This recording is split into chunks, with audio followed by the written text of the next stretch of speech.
Ko'pchilik insonlar o'ylaydiki, tavhid, ya'ni iymon keltirishlik Alloh taologa.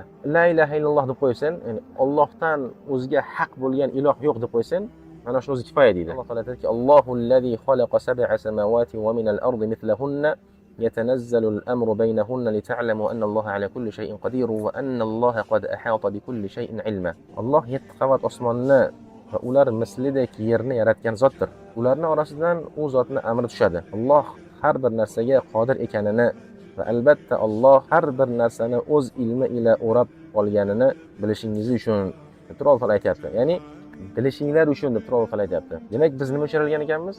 Alloh taoloni hamma narsani yaratgan, hamma narsani bilib turishligini biz bilishligimiz uchun, mana shu ta'limotni olishligimiz uchun Alloh taolo sizlarni yaratgan deyapti. "Ma xalaqtul jinna val insa illa liya'budun." Alloh taolo aytayapti, jinlar va insonlarni faqatgina o'zimgagina yakkalab, yagonalab sig'inishlik uchungina yaratdim deyapti Alloh taolo. Birinchi sizda bilishinglar uchun, ikkinchi oyatda aytayaptiki, ibodat qilishinglar uchun deyapti. Tavhid demak nima ekan? Bilib avval ta'limotni oladi, so'ngra ibodat qiladi. Ilm va amal. Buni qanday tushunamiz desa, ko'pchilik insonlar o'ylaydiki, tavhid, ya'ni iymon keltirishlik Alloh taologa. La ilaha illalloh deb qo'ysan, ya'ni Allohdan o'zga haq bo'lgan iloh yo'q deb qo'ysan, mana shu o'zi kifoya deydi. Mana shu tavhid deydi. Lekin aslida Alloh taolo bu yerda li ta'lamu deb birinchi oyat aytayapti. Ikkinchisida aytadiki, li ya'budun, menga sig'inishinglar uchun deyapti. Birinchisida bilib qo'ysanglar bo'ldi deyapti birinchi oyatda. Ikkinchi oyatda nima deyapti? Sig'inishinglar deyapti. Demak, Alloh taolo bizdan amalni ham talab qilyapti.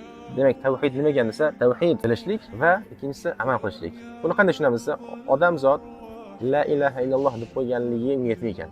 Ya'ni Allohdan o'zga haq iloh yo'q deb qo'ysan, uni tavhid kamol qolmaydi. U degandan keyin unga namoz o'qishlik, Alloh taolo buyurgan narsalar qilishlik farz bo'ladi. Alloh taolo aytadi, "Liya'budun", menga sig'inishlar uchun. Sig'inishning eng katta narsasi nima bu?